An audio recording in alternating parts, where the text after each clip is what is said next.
Ayan, so good afternoon, everyone. Hello, no? So before I formally start the webinar, let me check with our participants if you can hear hear my voice, no, and also also see my deck. Can you type in yes po sa ating chat box? And so let me check with our participants. Kindly type in yes sa ating chat box. Ayun. I think may mga familiar faces din and also names no sa ating participant list. We also have yes from Sir Mark. Ayun, medyo slow lang ata yung aking internet, no? Medyo late reflect yung ating mga reply. So we have yes from Sir Hernante. We have yes from Miss Queenit. We also have Gian, Ramil, Amiel, and also Sir Amando. So thank you very much, no? So again, thank you for spending your evening with us by attending this webinar entitled Small Start, Big Future, where we dive into the funds with First Metro Securities and PhilEquity. So for tonight's session, no, you will learn how to turn your 1,000 pesos into lifelong wealth. So I'm very excited to see how a small investment can grow over time, no? So para tayong farming, no? It's like planting a seed with a little care and patience, it blossoms into something amazing. So now let's start this session, right? And I'm going to introduce myself, no? I think some of you might also know me from other sessions with my team as well. So I am Dirampatun. I'm the Mindanao Business Development and Market Education Associate from First Metro Securities, the stock brokerage house of the Metro Bank Group. Now, I think majority of those who attended tonight is medyo bago siya sa ating mga sessions, no? So, to recap, First Metro Securities po is dedicated to financial literacy and creating awareness of investment opportunities that empower yung ating individuals. We also have institutions to attain their financial goals. At the same time, we envision it as the largest and most trusted Philippine investment solutions partner. So for this time, no, it's my honor and also pleasure to serve you today as your host. Now, for the market education efforts that we've been doing for the past years, no, just like this event, patuloy po kami nagkakandak ng mga financial and investment literacy seminars. I think right now, medyo madami na din yung on-site and face-to-face sessions kasi medyo mataas na din yung number of invitation, no, and wala na masyadong restriction.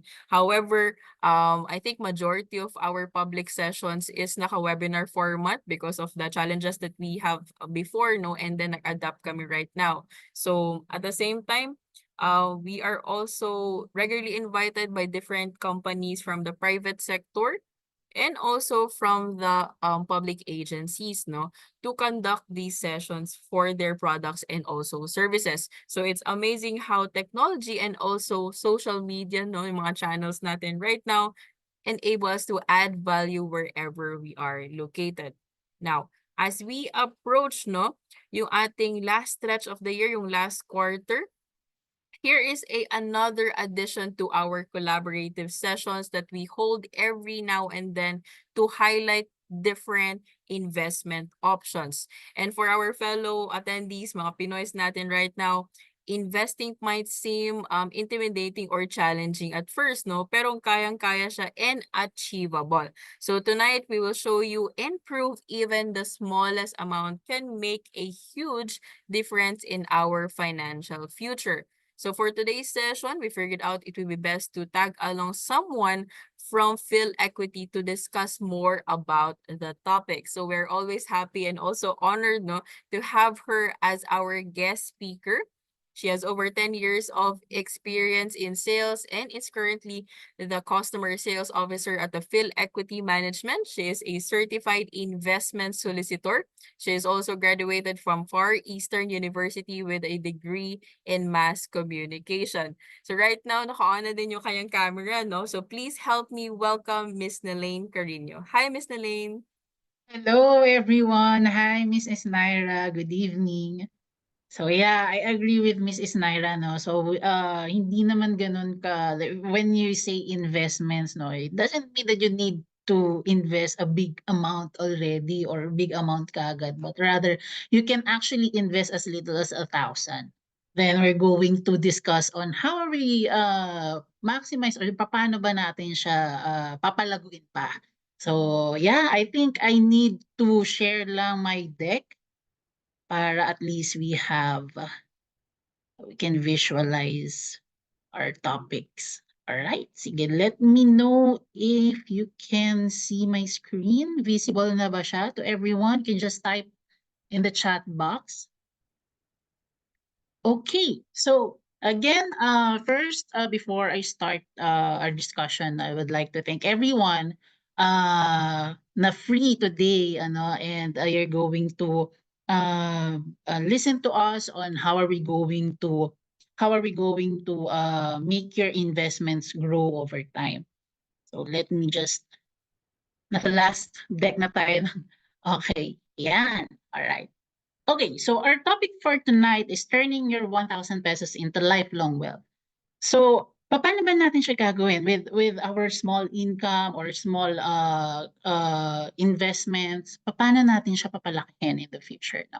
So, just I just want to start with a question. So, have you ever thought about where your small investment could lead in the next 10 years or even after 20 years or 30 years? Kasi when it comes to investment, actually, or even the money, may tinatawag kasi tayong inflation rate. Inflation rate or ano ba yun? Yung purchasing power of your money. So, one of the reasons why we invest is at least in the future, mag-appreciate siya. Kasi every year, we notice na lumalaki yung bilihin and yung purchasing power of our money parang decreasing siya. So way back just a bit, in the past, yung 1,000 peso mo, pagka nag-grocery ka, ang dami na mabibili. Pero right now, yung 1,000 mo, parang ang liit na lang. So nagkakaroon ng um, parang lumiliit siya in a way. So we want it to grow not just for us na we're working, we're saving, but rather yung money natin grows over time para at least for our future, for our retirement. Okay, so think of it like what Miss Isnaira said kanina. No? Think of it like planting. Or, di ba, kapag ka nag-uumpisa ka pa lang, nagtatanim ka, is you have this small seed. Okay, one piece or like 3 pieces of seed, depende kung ano yung itatanim mo. So, at first, parang hindi mo siya masyadong mapapansin kasi maliit pa lang siya and it grows over time. But with patience and consistency, definitely didiligan mo siya, alagaan mo siya, i-check mo siya from time to time. Kailangan ba niya ng sunlight or ano bang kailangan ng plant na to, no? So, that small seeds eventually grows, 'di ba? And then magba-branch out siya, then eventually lalaki, magkakaroon ng fruits, and then sino ba magbe-benefit ng fruits niya or the trees itself? Yung nagtanim, which is you. So in comparison in comparison sa investment, so it has to be, you need to be consistent. You need to be disciplined when it comes to your investment para at least you check in the future yung possible potential return mo mas malaki. Okay, so makikita natin it's like investment and planting trees.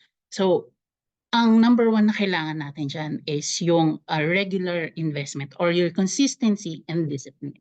So when it comes to investment, the number one that we need to consider or we need to do para mag-grow yung money natin is the regular investment. So ano ba to? Pag sinabing regular investment, regular. So you commit that you invest, you save your on a monthly basis, quarterly or yearly, para at least makakuha ka ng mas lower price. Okay, so we all know that when it comes to investment, we don't guarantee any returns. Yung money mo could lose because of a certain or because of the factors, market factors, risks, 'di ba? Meron 'yan. So ano ba yung kailangan natin gawin when it comes to investment that we want it to grow over time? Number one dyan is yung tinatawag natin na systematic investment plan. So, paano to? Paano siya gagawin? Let's say, you have 1,000 peso, or let's say na lang you have a 12,000 pesos, no? Then you wanted to invest it on a monthly basis. So there's two types of investors. So meron tayong si investor 1, in which mag-invest siya on a monthly basis. And then meron tayong investor 2 na one time lang siya, or lump sum tinatawag natin. So ano yung benefit natin when it comes to investing it regularly, or sa ibang term, it is a peso cost averaging, or sa iba naman, systematic investment plan.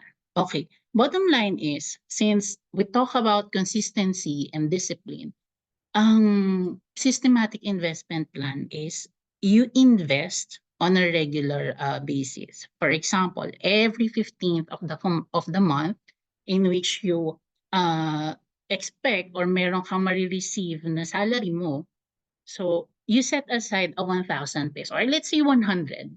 Set aside your 100 peso or your 1,000 peso, and then you invest it.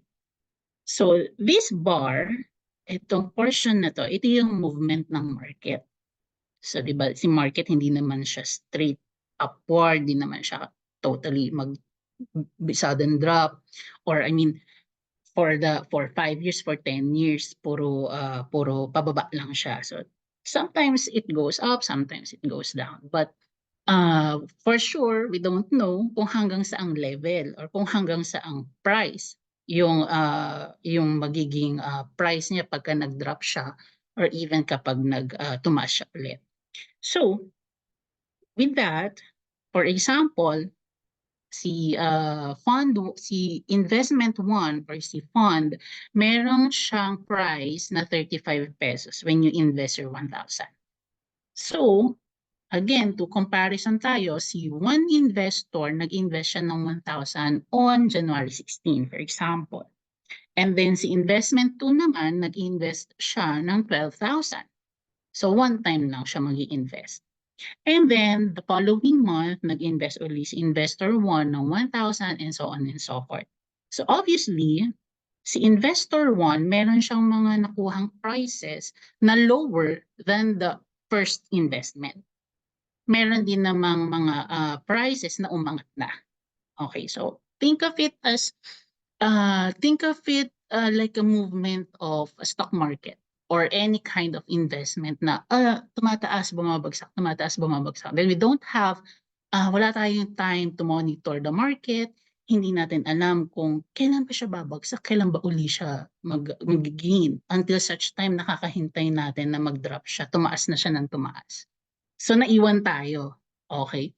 So this particular investor 1, nag-invest lang siya on a monthly basis without monitoring the market, whether it goes up or down. Consistent lang siya na mag-i-invest on a monthly basis, on a 1,000 peso, kasi yun yung budget niya, for example. And then, at the end of the year, at the end of the day, meron siyang nakuhang, on the December, meron siyang nakuhang 358 shares comparing to the second investor na 338 pesos lang, or 338 shares. So both of them invested 12,000. Okay. So for those who are already familiar with the market, already invested, may mga investments na sila on the stock market or even the mutual funds, they know it already. But just wanted to emphasize lang, no, yung benefit natin when it comes to consistent investment, and yung discipline and commitment natin when we do our investment or when we invest on a regular basis. So ito yung benefit, number one benefit na makukuha natin. It's because meron tayong mabibili na mas mura. Okay, since we don't know kung kailan siya babagsak. So take this an opportunity to get more shares or buy more shares with as little as kung how much yung gusto natin i-invest. At least if you do it regularly, at the end of the year, at the end of, let's say, kung gusto mo na siyang i-redeem, no, definitely yung potential growth ng investment natin is mas malaki compare sa nag-lump sum tayo. So yan yung gusto nating ipakita. Alright?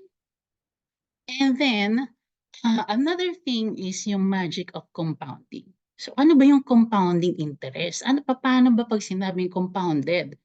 So meron tayong ditong formula, medyo magma-math tayo ng konti dito, pero don't be overwhelmed with the formula. So just want to ano lang natin siya, i-breakdown lang natin siya. So for those mathematicians out there, sa mga nakikinig natin sa atin, no?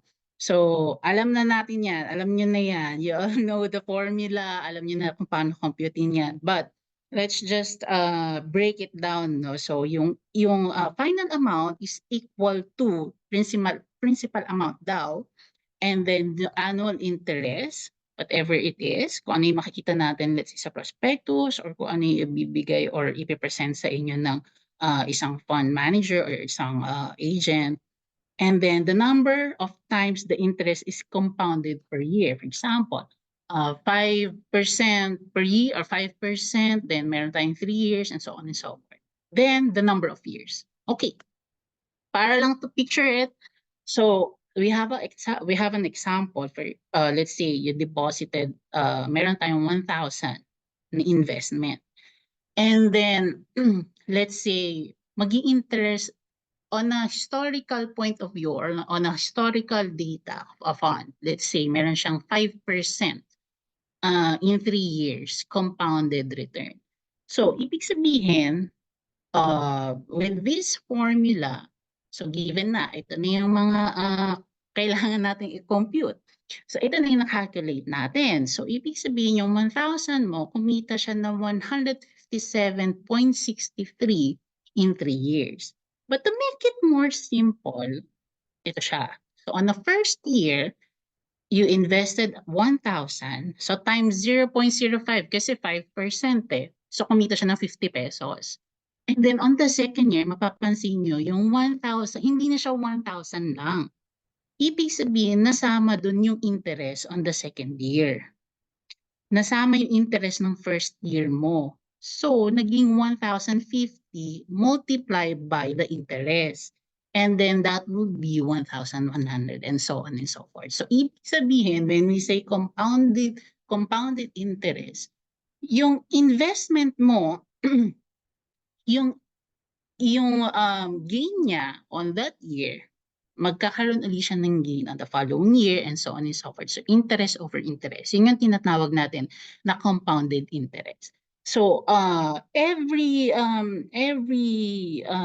funds or investments makikita niyo diyan sa ano nila sa tawag dito sa performance ng isang funds, may makikita kayo mga compounded interest doon.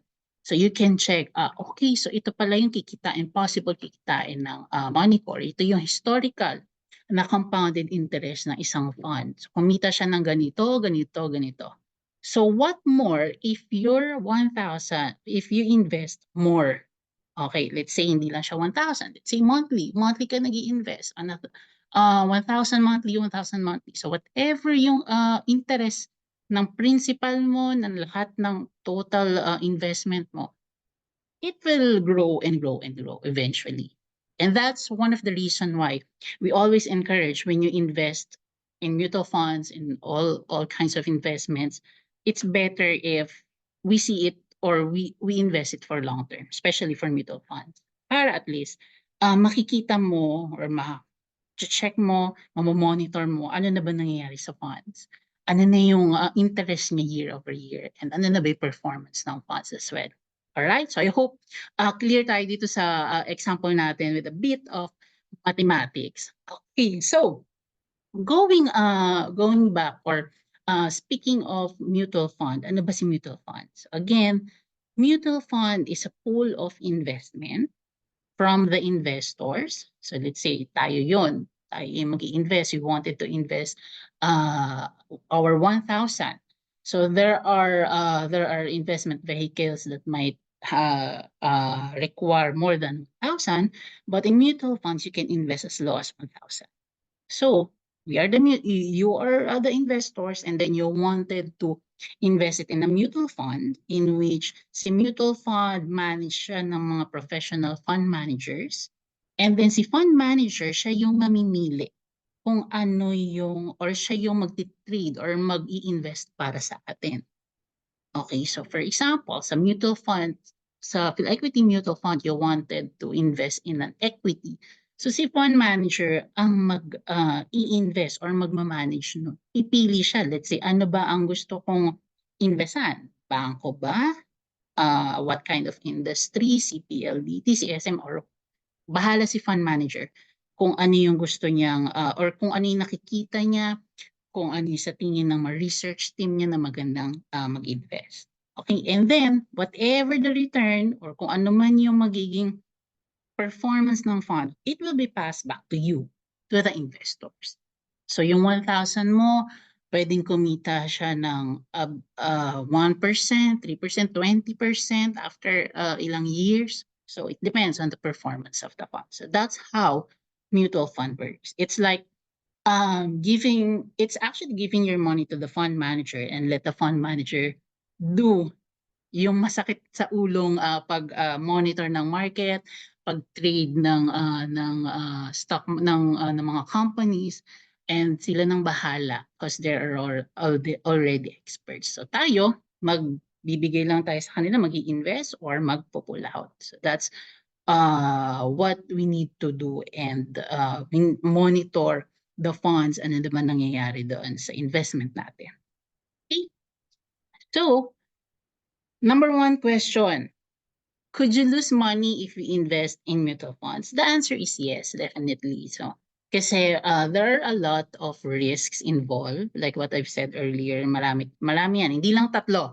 Tatlo lang yun nandito sa slide natin. Pero marami pang mga iba't ibang mga risks involved when it comes to investment. So number one is market risk. Ano ba yung market risk? So for example, yung market natin nag-drop siya or malaki yung naging lahat ng companies sa market, let's say, nag-drop or nagkaroon ng tawag dito, foreign selling or whatever it is na nag-drop yung market, isa rin yan sa makakaapekto sa funds natin. Another thing is yung si Philippines mismo, the economy itself. So let's say nagkaroon ng bagyo. Recently, nagkaroon ng bagyo. So nag-drop yung market. Ano nangyari? Bakit nag-drop yung market? Nagkaroon ng let's say crisis, pandemic. So yan, nagkakaroon tayo ng hindi controlled yun ni fund manager. So anong nangyayari? Nagda-drop yung market and eventually our funds as well, magkakaroon siya ng loss. But what the fund manager job is, instead of, let's say, instead of si market, magkakaroon siya ng loss na 20%. Yung fund natin, let's say, mga 15%. So kumbaga, ililesen ni fund manager yung risk of losing more comparing sa fund natin or sa versus the market. So yun yung job ni fund manager. Another, regulatory risk. To simplify, regulatory, sino ba yung nagre-regulate? SEC, sa mutual fund. So whatever for example, may new rule or whatever na bago nilang kailangan i-amend that may affect the performance of the fund, it will lose or it may affect the fund itself. Like pwede siyang magkaroon ng tawag dito, malugi or mag-drop yung market natin or yung funds natin. It's like you as a player. For example, maglalaro ka ikaw si Carlos Yulo, for example. Now you're prepared, meron kang strategy, meron kang play na gagawin, meron kang napaghandaan nyo na ng coach nyo kung ano yung gagawin ninyo for the competition. But then suddenly, merong change na rules. Hindi mo na ito pwedeng gawin. Hindi mo na pwedeng gawin tong stunt na to. So, mag-adjust ka in a way na baka yun yung strength mo. Diba? So, just like in investment or in the fund manager side, it's somewhat the same when there are regulatory risks or may involve na kailangan i-change, no? And then lastly, fund manager risk connected with the regulatory risk din, ano? So for example, for the fund manager risk, well, alam naman natin that we're all human beings, no? So wala namang perfect na fund managers. So they might, some fund managers might uh, mali or not mali, parang there's a certain research maybe na okay hindi na oversee or na overlook yung isang situation. For example, let's say you invest on yung certain investment, and then hindi pala ito yung ina-expect na return outcome, no? Or another thing is iba-iba ng strategy, so nagkakaroon ng pabago-bagong performance din yung fund, so hindi siya nagiging consistent in a way. So there are a lot of risks involved din, no? So, meron pa yung liquidity risk, more on stock market. Let's say hindi siya ready bilhin ng mga buyers. For example, you invested in a company A, and then let's say you have 1,000 shares, and then gusto mo na i-sell yung 1,000 shares mo at a price of 50 pesos, for example, kaso walang mga ready buyers. So yun yung liquidity risk. So ibig sabihin hindi siya ready to sell, hindi siya liquid, hindi siya mabenta. So instead of selling it at the 50 peso price, you make it 45, you make it down to 40 to 30. So medyo nag-loss ka na, medyo nag-loss ka na instead of selling it at a certain price kasi you need to liquidate na. So liquidity risk, what else? Marami pa, may mga foreign exchange risk. So whatever the value of certain currency might affect also the funds. So yun yung mga risks involved. But of course, since there are risks, meron din tayong benefit when it comes to investments, and especially in mutual fund. So number one is diversified. So ano ba ibig sabihin nito? Um, in simple terms, it means hindi ka na naka-invest sa isang company lang. Kasi in mutual fund, sa isang fund, naka-invest na yan sa various or sa iba't ibang stock companies. For example, PhilEquity fund has a 30 or more stock companies depending kay fund manager kung ano yung stock picks niya. Okay, and then affordable, you can invest as little as 1,000 pesos, definitely. So you can also check it sa FundSmart nila First Metro, no? So may mga list of ano sila of funds. And also we're safe, definitely regulated tayo ni SEC. Okay, and liquid in terms of on the client side, so you can invest anytime and you can withdraw anytime. So when it comes to redemption, there's a certain day, I think within 3 or within 7 banking days, marireceive mo na siya. So it's very liquid. So all you need to do is to place your investment or you out your investment. And then as little as 1,000, you invest your money with the fund manager.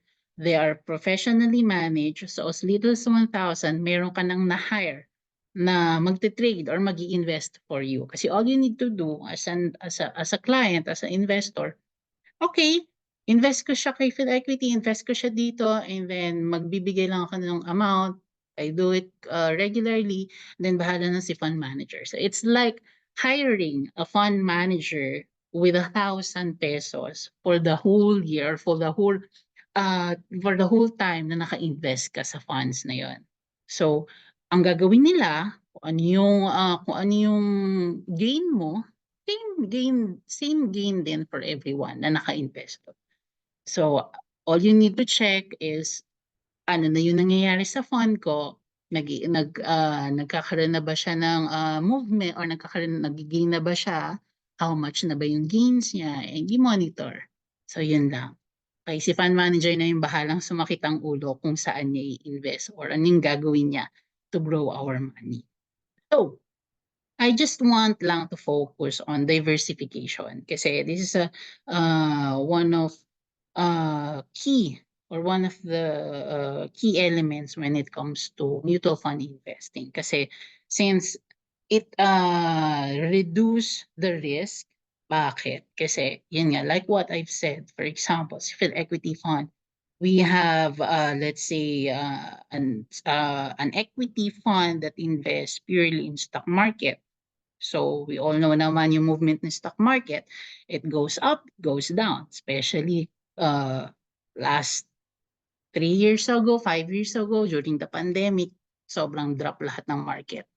So, if you invested in one company alone, stock market, in one company alone, you might lose, let's say 30%. Pero, if you diversify your investment, baka 20% or 10% lang yung loss mo. Kasi bakit? One company might lose 30%, another company might gain 10%, and so on and so forth. So yun. That's one of the benefits of investing it in mutual fund because sa fund mismo naka-diversify na siya. Diversified na siya. Meaning, yung 1,000 mo, meron na siyang 30 companies, invested na siya sa 30 companies or whatever yung portfolio ng isang fund.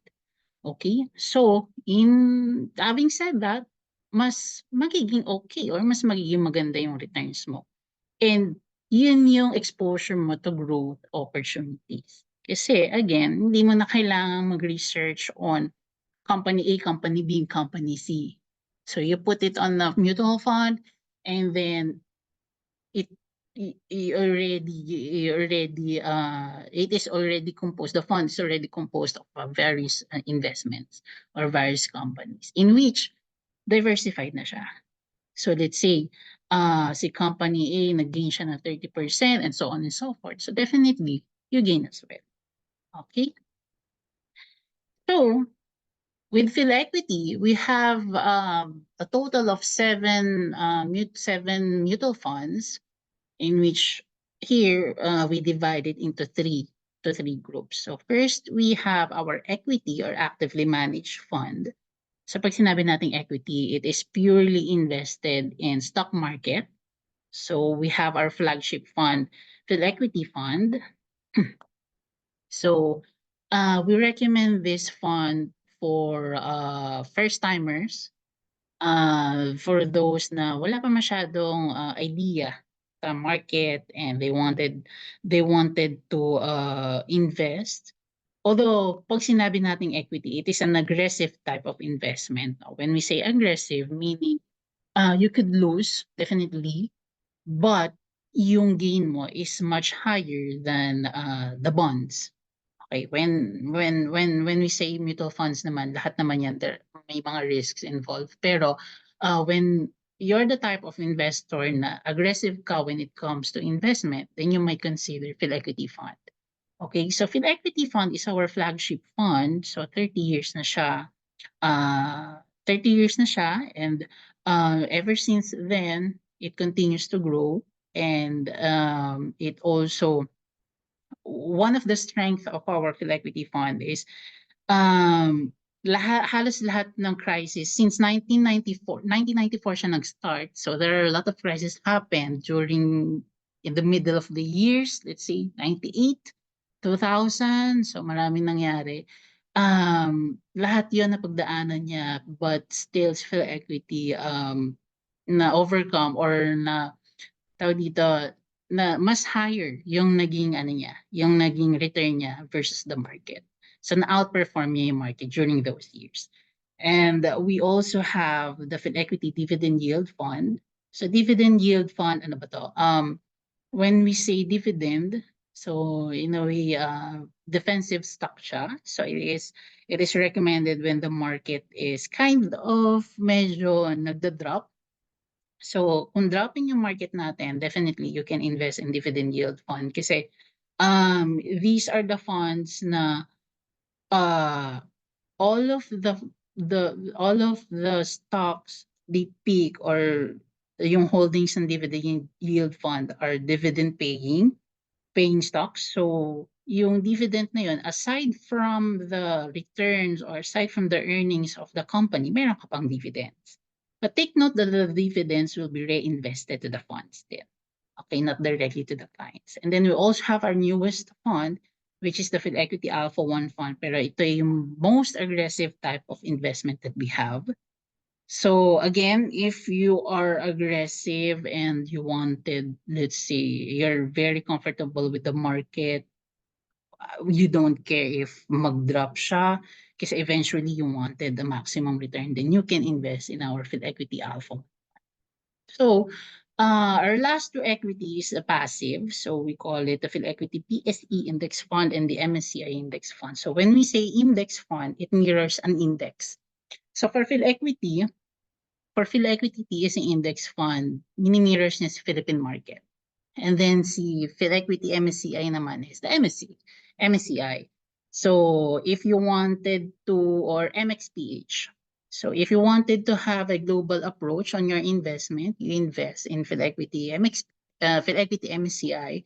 But if you wanted to invest in the market, in the Philippine market, then you can go for PhilEquity PSE Index Fund. So bakit? Because it's more, mas maliit yung kailangan mong, tawag dito, kailangan mong principal comparing to invest it directly to the market itself. So here pala, this is the year-to-date returns of the funds that we have since yesterday. And the last group of funds that we have is the bond funds, in which this is recommended for those investors na conservative type.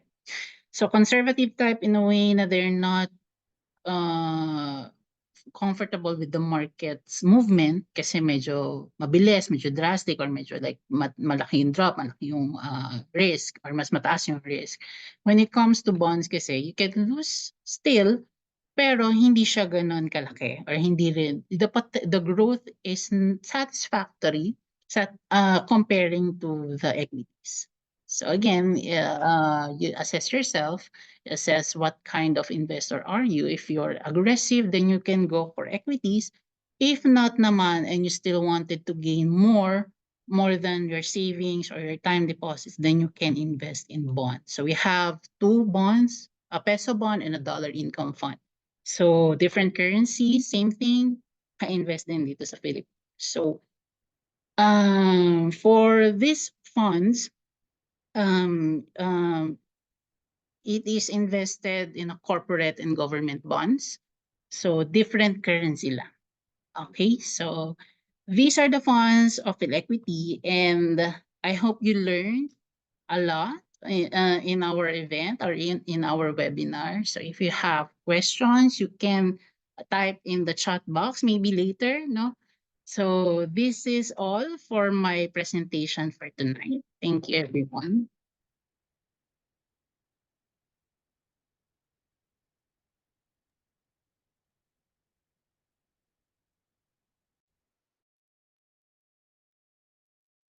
All right.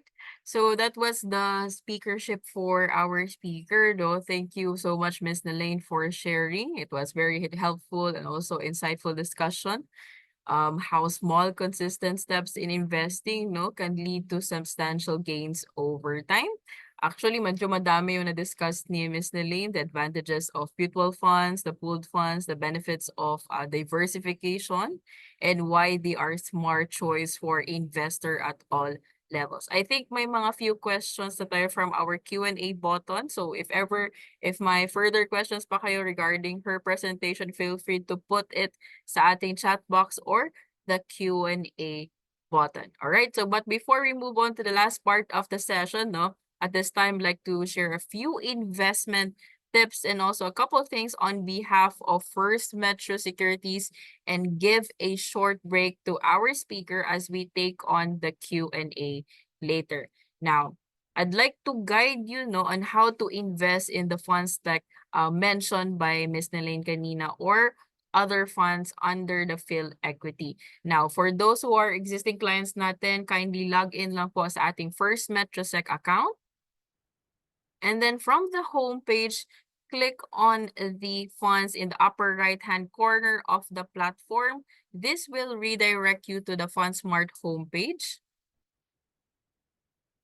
And once you land at the FundSmart, you get to see all of the funds under our partners, just like PhilEquity. So as you can see here, it's good to have many options, choices, but we need to have the right tools so we can make easily choose these funds that best fit our investing needs. Now we call it FundSmart. It empowers our investors with the tools for analyzing whether you want to screen or even compare mutual funds, UITFs, so we can make informed investment decisions. Now, if you scroll down below, you can actually locate one of the funds mentioned by Miss Nelaine. We have the PhilEquity dividend yield with a year-to-date change with 19.87%. As you can see here, you can check other datas, And then once you click on that, you will actually be directed to the fund profile. So this will help you understand a specific fund better. You can actually check other details, just like yung mga risk rating natin, yung fund type, minimum and additional investment.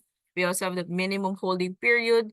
We have the NAV performance chart. We also have top holdings and also fund allocation. So medyo marami siyang data, but at least you get to know this fund better. So if you decide to invest in this fund, the subscribe button is actually easily accessible lang po on the top right side portion of the page, and clicking this will redirect you to the instruction page.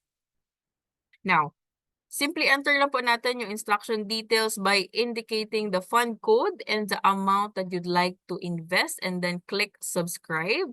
So to confirm lang po yung ating instructions is you need to actually input lang po natin yung ating password and click confirm. So easy lang po siya. A few steps lang, you were able to subscribe and also invest in the fund of your choice. At the same time, yung FundSmart po natin, the one-stop shop for the mutual funds and the UITFs, featuring over 131 funds from our FundSmart partners just like PhilEquity.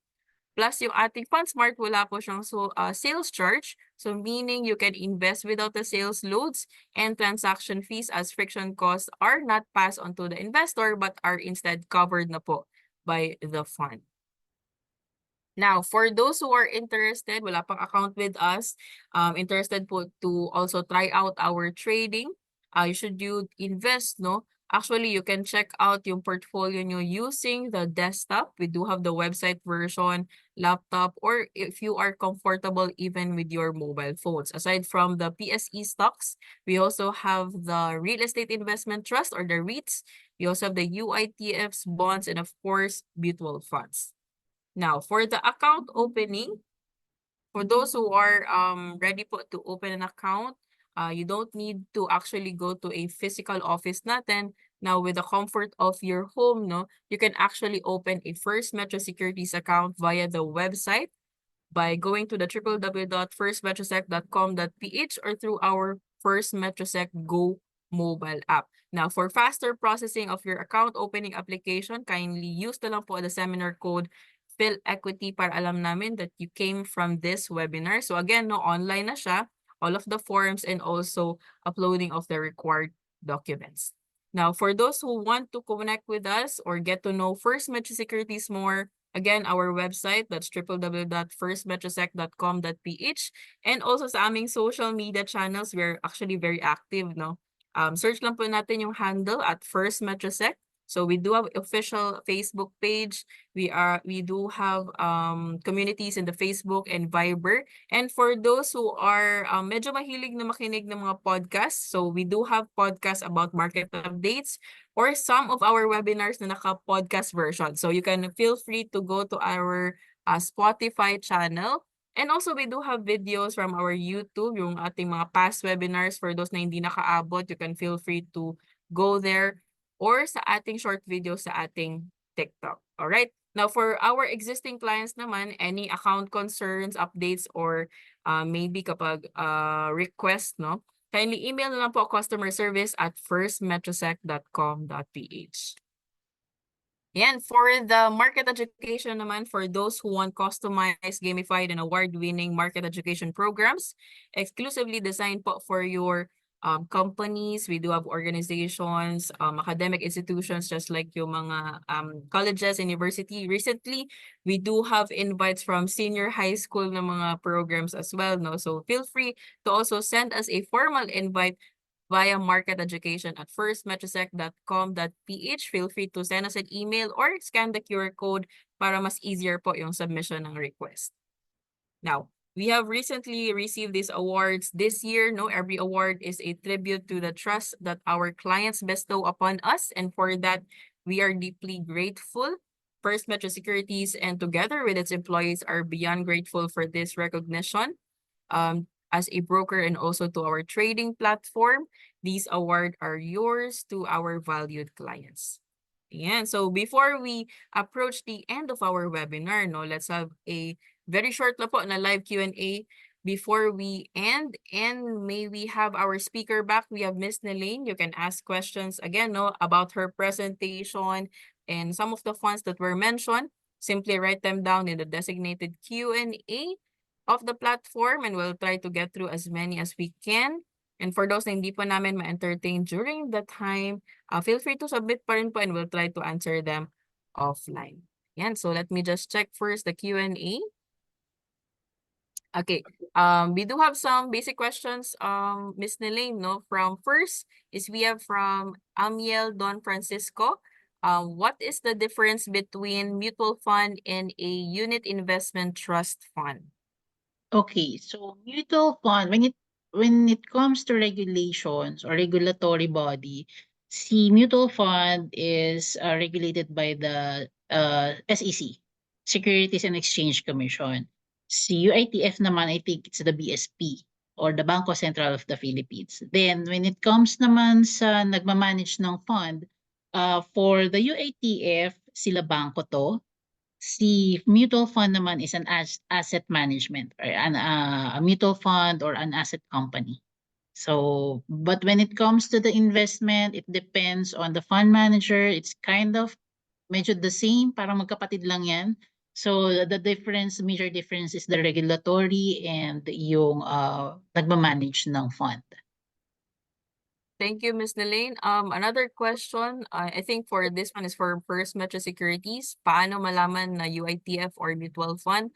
Actually, for our platform, with our trading platform, makita mo siya sa gilid when you check, when you specifically click for that fund, no? So you can check if UITF siya or mutual fund or even the type of fund. So it may be equity or balance fund, yung mga na-mention ni Ms. Nelaine kanina. So another one, from anonymous attendee po, Ms. Nelaine, ano po yung difference kapag dividend paying versus doon sa not paying, like yung PhilEquity dividend yield fund?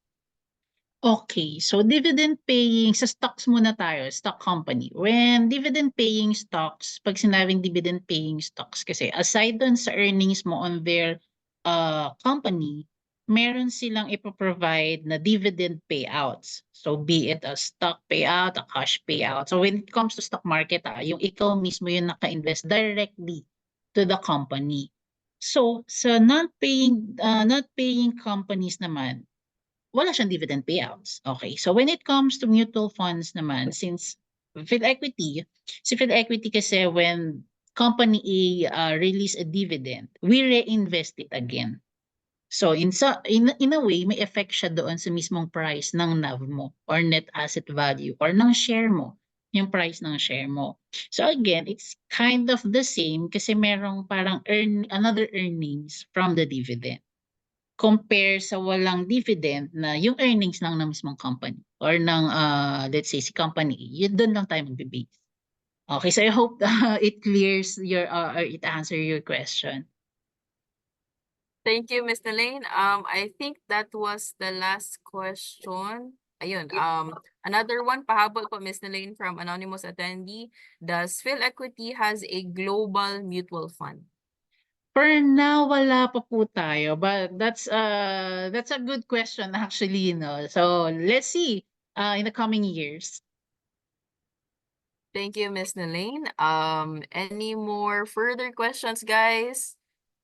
We do have, ayun, how do we know if it's a dividend paying fund?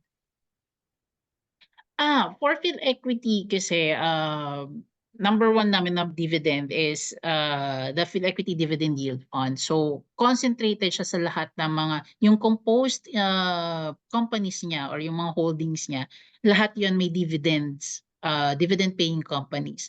Pero if you're asking kung paano mo siya malalaman, mismo sa mga stock market or sa stock company, meron silang declaration of they pay you dividends, no? So annually maybe. Kapag sa funds naman, some of our funds, let's say si equity fund, merong mga investment or merong mga companies doon na naka-invest din sa dividend or dividend paying companies. Pero again, naka-reinvest pa rin siya. Pero yung pure funds that we have is the equity dividend yield fund. Thank you, Ms. Nelaine. Actually, adding on the dividend paying, we do have some other funds that have the income paying feature, but actually hindi mo siya makita sa platform for now. But you can actually reach out to us para we can actually send you some of the funds para you get to also check out those funds as well. Now, another one po from Sir Amiel. I'm 55. Would you say it would be good for me to still invest in mutual funds po? The number one thing that we need to check muna, sir, is our risk appetite.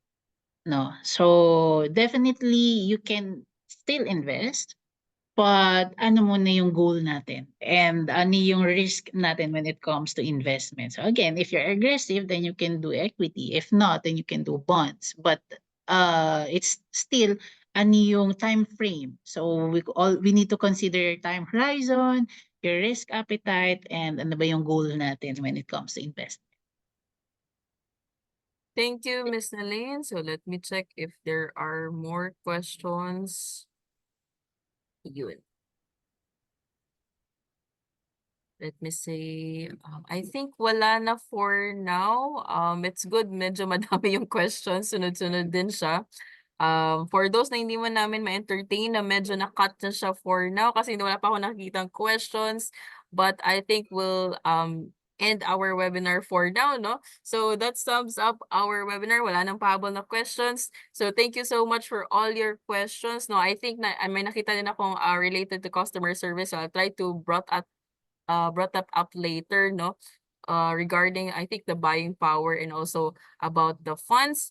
And for that, thank you for the participants who are staying with us at this point. And also, thank you very much to our speaker. We have Miss Nelaine for spending her time with us. And also for another one, no, small favor lang po from us to our participants. We like to ask for your feedback. You can share your thoughts and also experiences by scanning the QR code and answering our feedback form. And also our chat moderator will also provide the link in the chat box.